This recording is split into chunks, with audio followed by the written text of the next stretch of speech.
pour nous dire que tout vient de nous. Il est là peut-être pour nous apprendre à regarder plus loin, plus doux, À faire une place entre la blessure et la manière de réagir, à entendre dans nos mouvements intérieurs quelque chose demander à grandir.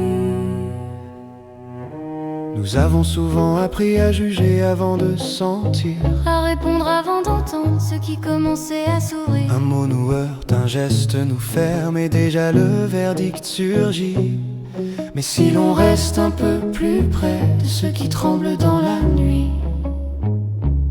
si l'on suspend juste un instant la phrase prête à tomber, on peut voir monter autre chose qu'on n'avait pas encore regardé. De la honte, un besoin de respect, une peur ancienne, une douleur.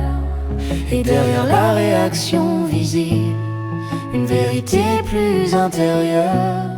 Alors au lieu d'accuser toujours, on peut laisser venir la voix de ceux qui cherchent dans le silence un passage plus vrai en soi. Traverser le miroir, ce n'est pas se punir, c'est apprendre à voir ce qui veut grandir. Traverser le miroir, ce n'est pas baisser les yeux, c'est ouvrir dans le noir un chemin plus lumineux. Traverser le miroir, c'est regarder en nous, sans mépris, sans retard, s'enfuir jusqu'au bout. Traverser le miroir, c'est devenir plus vrai, laisser parler l'espoir, là où l'on se cachait,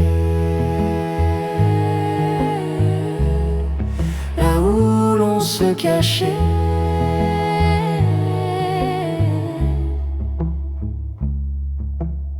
Chaque réaction peut devenir une porte, une question, un signe. non pour nier ce qui nous blesse, mais pour lire ce qui s'aligne. Pourquoi cela me touche autant? Qu'est-ce qui s'éveille si fort? Quelle mémoire, quel manque? Quelle attente revient encore? Ce que l'on voit chez l'autre parfois révèle une part laissée dans l'ombre, une force qu'on n'osait pas vivre, ou une peur restée trop sombre. Alors on peut changer le geste, ne plus seulement se défendre, mais écouter dans le conflit ce que notre cœur essaie d'entendre. Et plus on regarde avec douceur ce qui se soulève à l'intérieur, plus la tempête perd son pouvoir et laisse entrer une autre clarté. Traverser le miroir, ce n'est pas se punir, c'est apprendre à voir ce qui veut grandir.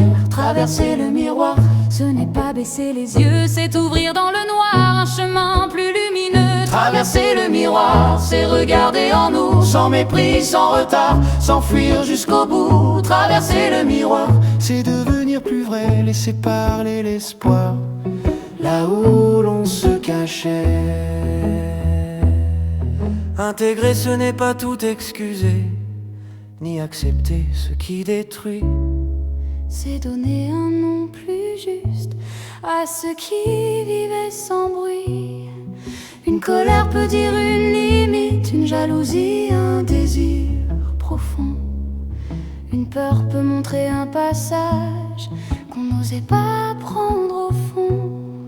Quand ceux qui vivaient dans l'ombre trouvent enfin une place en nous, les autres cessent peu à peu d'avoir tant de pouvoir. Surtout, ils ne sont plus seulement des juges, ni des ennemis, ni des miroirs cruels. Ils deviennent parfois des passages vers une conscience plus réelle. Alors le cœur se défend moins, l'ego serre un peu moins ses armes, et l'on découvre sous nos luttes une vérité plus calme. On n'est plus forcé de répéter les mêmes colères, les mêmes fuites, car quelque chose en nous commence à choisir une autre suite. Traverser le miroir, ce n'est pas se punir, c'est apprendre à voir ce qui veut grandir. Traverser le miroir, ce n'est pas baisser les yeux, c'est ouvrir dans le noir un chemin plus lumineux. traverser le miroir, c'est regarder en nous, sans mépris, sans retard, s'enfuir jusqu'au bout. Traverser le miroir, c'est devenir plus vrai, laisser parler l'espoir.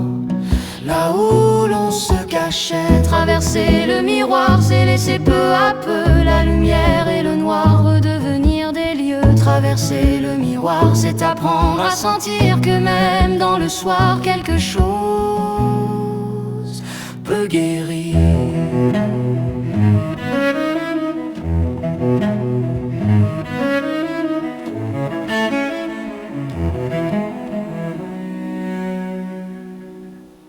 Le miroir n'est pas là pour nous condamner. Il est là pour nous apprendre à voir. Et peut-être qu'en regardant plus vrai, nous deviendrons un peu plus libres, un peu plus entiers, un peu plus vivants.